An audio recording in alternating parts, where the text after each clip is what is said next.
Sometimes people adopt children and they regret it. The kid turns out to be a problem with many issues. How do people cope with that? I run across this quite a bit in my practice. It's a known phenomenon that in terms of psychotherapy practice, diagnosis, mental illness in children, that there's a disproportionate number of the kids are adopted. It's not hard to figure out. Their genetics are often unknown or partially known, and very often the reason these children were given up for adoption is that the birth mother and even the birth father were having emotional psychiatric problems and were not able to really prevent conception because they didn't use it, prevention, and because they were unable to raise a child. So I've worked with many parents who have adopted, and their lives have been disrupted, uprooted, changed irrevocably.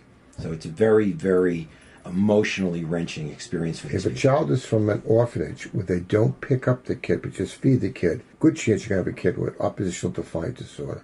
If you have a kid that was given up by a young teenage girl and she is drug-free, which is hard to find one like that, you got to think about the issues you have with that. So it's not quite the surprise of joy you get all the time. You might get a surprise that you didn't really ask for. Is that correct?